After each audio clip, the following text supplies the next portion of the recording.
Blood trickled from the corner of Emily Harrison's mouth as she steadied herself against the kitchen counter. Outside, raised voices echoed across manicured lawns. Her husband Jack's controlled baritone cutting through the afternoon air, deadly calm in a way only those who knew him would recognize as dangerous. "You put your hands on my wife," Jack said, his voice barely above a whisper as he stood toe-to-toe with Victor Alvarez, the HOA's enforcement officer. "That was your first mistake." The crowd of neighbors gathering on the perfect suburban street fell silent. No one moved. No one dared. "Your second mistake," Jack continued, "was not knowing who you were dealing with."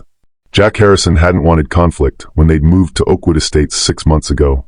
After 15 years as a Navy SEAL with multiple deployments to the world's most hostile regions, all he wanted was peace. A safe place for Emily and their children, 10-year-old Ethan and 7-year-old Lila, away from the chaos he'd witnessed abroad. Oakwood Estates had seemed perfect with its pristine homes, community pool, and reputation for safety. The Homeowners Association promised to maintain property values and community standards. What the brochure didn't mention was the suffocating control, the constant surveillance, and the increasingly aggressive enforcement tactics employed by HOA President Margaret Whitaker and her loyal enforcer Vic. It started with warnings about Jack's garbage bins being visible from the street. Then came fines for Emily's garden violating approved landscape designs. Each interaction grew more hostile, each rule more arbitrarily enforced. But today they crossed a line that awakened something in Jack that he'd hoped to leave behind. Have you ever wondered where the line should be drawn between community standards and your rights as a homeowner? At what point does enforcement become tyranny? This story explores what happens when those entrusted with maintaining neighborhood harmony become the very threat to peace they claim to prevent. If you believe in standing up against unjust authority and want to see more stories where everyday heroes fight back against corruption, hit that subscribe button now. This is just the beginning of a journey through one community's battle for justice against those who abuse their power. 6 months earlier, Jack and Emily Harrison stood in the driveway of 42 Oakwood Lane, watching as the moving truck departed. Their new home, a handsome 2-story colonial with dark green shutters, represented everything they dreamed about during Jack's long deployments: stability, security, and a fresh start. "Do you think we made the right choice?" Emily asked, her hand finding Jack's as they surveyed their new beginning. Jack squeezed her fingers gently. After 15 years of base housing and temporary apartments, the kids deserve somewhere permanent. Somewhere safe. The decision to retire from active duty hadn't come easily for Jack. The SEALs had been his identity, his purpose. But the near-fatal injury during his final mission had forced a reckoning. As he recovered in the military hospital, Emily by his side day and night, he realized his most important mission was the one he'd been neglecting: being present for his family. They researched dozens of communities before selecting Oakwood Estates. The school district ranked among the top in the state, perfect for Ethan, whose aptitude for science and mathematics needed nurturing, and little Lila, whose artistic talents were already flourishing at age 7. The neighborhood boasted walking trails, a community pool, and regular family events. "Dad, come look at my room," Ethan called from upstairs, his voice echoing through the empty house. "I can see the whole neighborhood from here." Jack climbed the stairs, finding his son pressed against the window. Below stretched neat rows of homes, each yard meticulously maintained. Residents walked dogs or chatted across driveways. It looked peaceful, normal, everything Jack had fought to protect. "Will we stay here forever?" Lila asked that night as Jack tucked her into her new bed, surrounded by unpacked boxes. "That's the plan, sweetheart," he promised. "This is home now." Their neighbors initially seemed welcoming. Sam Grayson, the retired engineer next door, helped Jack install a basketball hoop for Ethan. Rachel Bennett, a young real estate agent across the street, brought over a homemade lasagna and information about local shops and services. Linda Carmichael, who maintained the community newsletter, stopped by to interview the family as Oakwood's newest treasures. The first hint of trouble came 3 weeks after moving in. A crisp white envelope appeared in their mailbox. Official HOA letterhead stating that their trash bins remained visible from the street past collection day, violating Section 3.7 of community guidelines. The notice included a warning that subsequent infractions would result in fines. "It's just a friendly reminder," Emily said, though Jack detected the edge in her voice. 2 days later, another notice arrived regarding unapproved plantings in Emily's front garden. Then came citations about their mailbox design, the color of their garden hose, and the children's bikes left on the front walkway. Each new rule revealed itself like a tripwire, invisible until triggered, designed to catch the unwary. During their first HOA meeting, Jack and Emily met Margaret Whitaker, the association president whose perfectionist vision for Oakwood Estates seemed to override common sense and basic courtesy. "Rules maintain our community's standards and protect everyone's property values," Margaret explained after Emily questioned a fine for hanging wind chimes on their porch. Without enforcement, chaos follows. Behind Margaret stood Victor Alvarez, former police officer turned HOA enforcement officer, silently observing each resident with calculated attention. Have you ever felt the walls closing in after moving to a place with strict community rules? That moment when you realize your dream home comes with a handbook thicker than your property deed? The Oakwood Estates HOA board convened monthly in the pristine community center, a building that mirrored Margaret Maggie Whitaker's exacting standards. 7 board members sat at a long table facing rows of chairs where residents gathered, though the atmosphere resembled a courtroom more than a community meeting. "Order, please," Maggie announced at precisely 7 p.m., her silver-streaked hair pulled into a tight bun. A former corporate lawyer who'd retired early after a contentious divorce, she wielded the HOA rulebook with the precision of a legal document, one she'd personally expanded from 30 to 121 pages during her 5-year presidency. "First agenda item, property violations requiring immediate attention," she continued, nodding to a screen where photos appeared, including the Harrison family's home with a child's bicycle visible on the porch. Jack shifted uncomfortably in his seat. "That was there for 10 minutes while Ethan ran inside for water," he muttered to Emily. "The rules exist for everyone's benefit," Maggie responded, clearly overhearing. "No exceptions." Over the next 6 weeks, the Harrison family received 8 violation notices. Emily's vegetable garden, planted to help Ethan overcome his anxiety through gardening, was deemed non-conforming vegetation. The basketball hoop Jack installed needed to be removed by sunset daily. Even the American flag Jack proudly displayed came under scrutiny for being 2 inches larger than regulations permitted. During his military career, Jack had faced life-threatening situations with steady nerves and tactical precision. Now, that same focused energy channeled into containing his mounting frustration. He followed procedure, submitting formal requests for reasonable accommodations. Each was denied with identical form letters signed by Maggie Whitaker. "They're testing boundaries," Jack told Emily after receiving a $150 fine because Lila's chalk drawings remained on their private driveway overnight. "It's a power play." Emily, ever the mediator, suggested compromise. "Maybe we could attend the landscape committee meeting? Find middle ground." Their attempt at participation backfired spectacularly when Jack questioned the necessity of requiring special approval for native plant species, plants that required less water and maintenance. "Mr. Harrison," Maggie interrupted, "your military background may have accustomed you to questioning authority, but here, our processes have been carefully established." "With respect," Jack replied evenly, "effective leadership involves listening to those affected by your decisions." The room fell silent. No one openly challenged Maggie Whitaker. That weekend, Victor Alvarez appeared at their door. 6 feet tall with broad shoulders and a perpetual scowl, Vic carried himself with the rigid posture of his former police career. Rumors about his departure from law enforcement circulated through Linda's community newsletter, vague mentions of excessive force complaints that were neither confirmed nor denied. "Official warning," Vic stated, handing Jack another envelope. "Your fence gate needs painting. You have 72 hours to comply." Jack examined his perfectly functional gate. "The paint matches exactly what was approved last month." "New directive from the Architectural Committee," Vic replied with a thin smile. "The approved shade changed last week. Check your email." "There was no email," Emily protested, joining Jack at the door. Vic shrugged. "Not my department. 72 hours or face a non-compliance fine." As Vic walked away, Jack noticed him taking photos of other minor details around their property. The pattern was becoming clear. The more they questioned rules, the more intensively their property was scrutinized. "They're targeting us specifically," Jack concluded that night. His military training had taught him to recognize deliberate intimidation tactics. The following morning, Emily discovered their mailbox flag had been broken off, with a citation already in the box for damaged community-facing fixtures. How would you respond when facing authority figures who seem to change the rules specifically to target you? When do you stand firm against unfair treatment, and when is it wiser to find another approach? If you've ever faced unreasonable community restrictions or power-hungry HOA boards, hit the like button now and share your experience in the comments. Did you fight back or find creative ways to work within the system? Your insights might help others facing similar battles for basic freedoms in their own neighborhoods. Linda Carmichael considered herself Oakwood Estates' unofficial historian. From her home office window, she monitored neighborhood activities with journalistic precision, transforming observations into content for the Oak Leaf, her digital newsletter with over 200 subscribers from the community. "Information is power," Linda explained to Jack when he questioned why she documented even minor HOA disputes. "Before my blog, decisions happen behind closed doors. Now residents have a window into how this place really operates." A former investigative reporter until budget cuts eliminated her position, Linda channeled her professional skills into exposing inconsistencies in HOA enforcement. Her recent three-part series, Selective Rules, Who Really Gets Fined?, revealed that board members' violations often went unnoticed while newer residents received multiple citations. Margaret canceled her subscription last month, Linda mentioned with unmistakable pride. But readership jumped 20% after your confrontation at the meeting. People respect someone willing to speak up. While Linda documented the growing conflict, Samuel Grayson offered steadier support.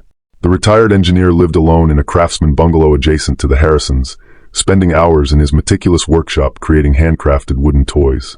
Sam rarely attended HOA meetings, preferring to tend his garden or share quiet conversations across the fence. But his counsel proved invaluable.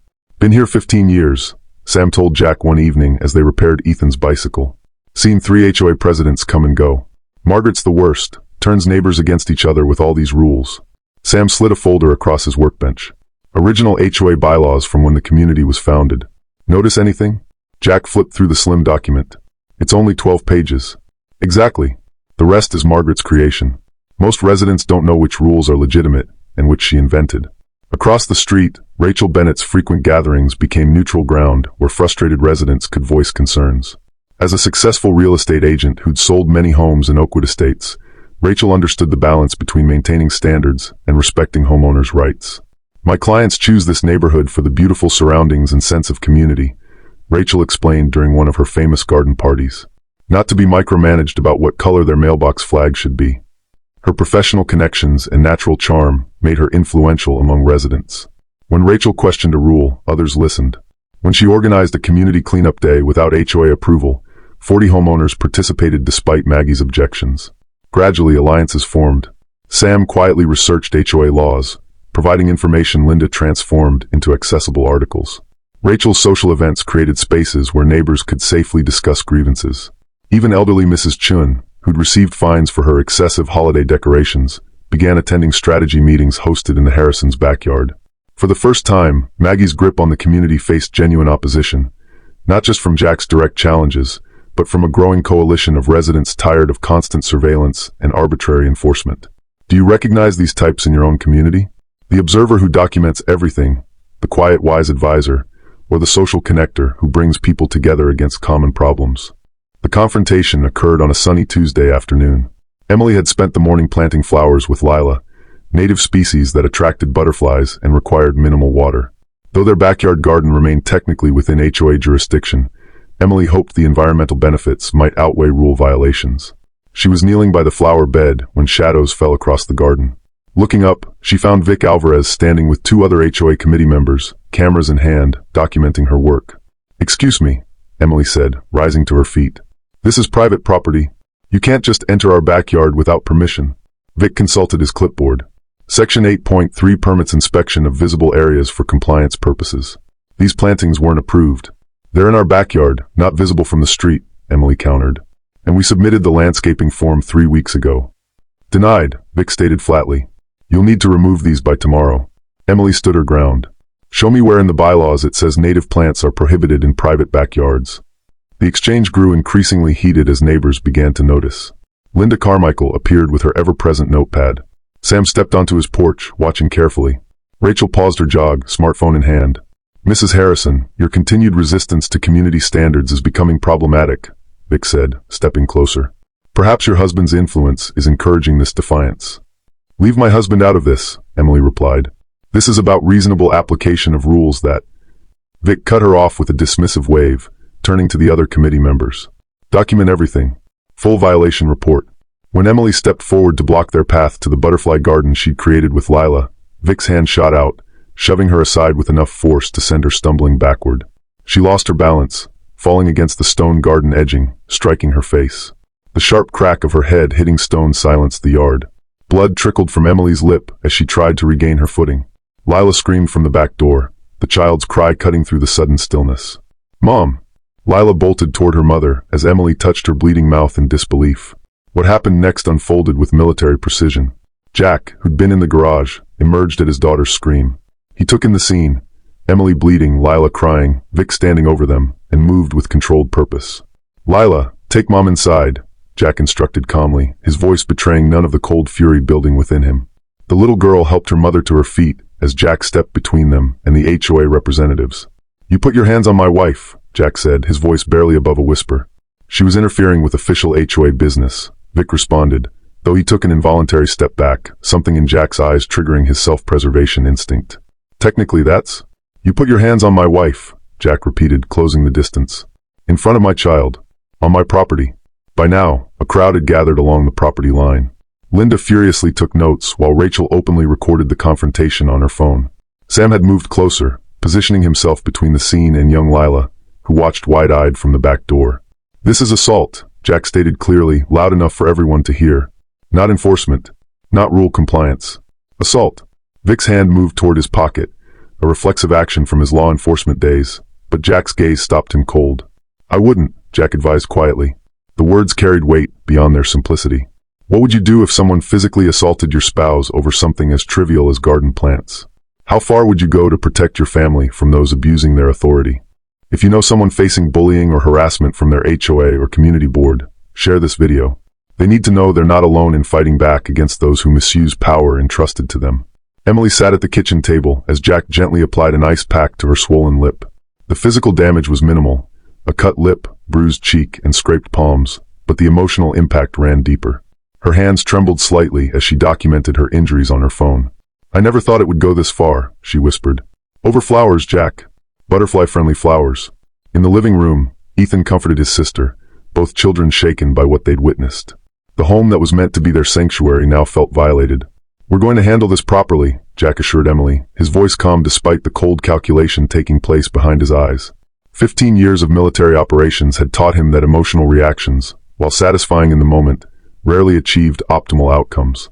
"What's your plan?" Emily asked, recognizing the methodical focus her husband exhibited when strategizing. "Document everything. Gather witness statements. File police reports and restraining orders." Jack listed each step with precision. "Then present irrefutable evidence at the next board meeting."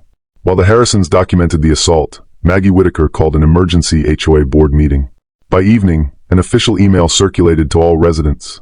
"This afternoon, an unfortunate misunderstanding occurred during a routine compliance check. The board wishes to clarify that all enforcement activities follow strict protocols to maintain our community standards. We regret any miscommunication that may have led to this regrettable incident and remind all residents that cooperation with HOA representatives is mandated in our covenants." The email made no mention of physical contact or injury, instead framing Emily as uncooperative and potentially aggressive. By midnight, Linda Carmichael's breaking news blog post presented a dramatically different account. "Excessive force. HOA enforcer assaults resident." The article featured statements from 5 witnesses, a legal analysis of HOA enforcement limitations, and most damaging, Rachel's video showing the moment Vic pushed Emily. Within hours, comments flooded the post. "This has gone too far. Count me in for whatever the Harrisons need. They tried to find me for having a medical ramp for my mother. I'm done being silent. Time for new leadership." Morning brought further escalation when local news vans appeared at the community entrance. Maggie attempted to block reporters, citing private property regulations, but property lines proved challenging for her argument when neighbors invited journalists onto their lawns for interviews. As media interest grew, Jack received calls from former military colleagues offering support. His training network activated quietly, providing resources few civilians could access, including security consultations and legal contacts specialized in property rights disputes. By day's end, the community had clearly divided, those standing with the Harrisons against HOA overreach, and those aligned with Maggie's vision of rigid conformity. Have you ever witnessed a community divide when someone finally stands up against those in power? At what point does silence become complicity, and what gives ordinary people the courage to finally say enough? The monthly HOA meeting had never seen such attendance. Every seat filled, residents lined the walls, and the tension in the room was palpable as Jack Harrison entered. Emily walked beside him, her bruises still visible despite makeup. Maggie Whitaker attempted to maintain control. "We have a full agenda tonight, so personal grievances must wait for the appropriate." "This isn't a personal grievance," Jack interrupted, his voice carrying through the room without raising it. "This is about an HOA employee physically assaulting my wife on our property." Vic stood from his seat at the board table. "That's a mischaracterization of events. Mrs. Harrison was obstructing. We have video evidence, witness statements, and a police report," Jack continued, laying a folder on the table. "And a restraining order against Mr. Alvarez." Maggie's composure cracked slightly. "Mr. Harrison, threatening board members." "I don't make threats," Jack stated. During my 15 years as a Navy SEAL, I learned that professionals don't threaten. They assess, plan, and execute. The room fell silent. Many residents exchanged glances, this revelation adding context to Jack's disciplined demeanor. I've faced warlords who ruled through fear and intimidation, Jack continued. Your tactics aren't new or impressive. They're just disappointing in a country I risked my life to protect. Sam Grayson stood from his seat. I moved to hold an emergency board election, as permitted in Article 4 when leadership fails to uphold community standards. Rachel seconded the motion. Linda documented everything. As residents overwhelmingly approved the motion, Maggie and Vic found themselves facing something unfamiliar: accountability. Is there a difference between seeking justice and pursuing revenge? Where do you draw that line when protecting your family and community from those abusing their power? Comment below with your thoughts on Jack's approach. Would you have handled this confrontation differently? What would you have done in his position? 1 month later, Oakwood Estates operated under new leadership. Sam Grayson served as interim HOA president while the community developed reformed bylaws, reducing the rulebook from 121 pages to 30 and establishing clear boundaries for enforcement. Vic resigned following the confrontation. Maggie, facing multiple complaints, stepped down rather than endure a formal removal process. Emily's butterfly garden became a community project, with neighbors contributing native plants and children learning about conservation. The Harrisons' home transformed from a battleground into a gathering place where residents collaborated on building the community they actually wanted. How can we create neighborhoods governed by respect rather than rigid control? What truly makes a community thrive? Hit subscribe and the notification bell now to join our conversation about standing up for what's right. What stories of everyday courage would you like to see next? Let me know in the comments below.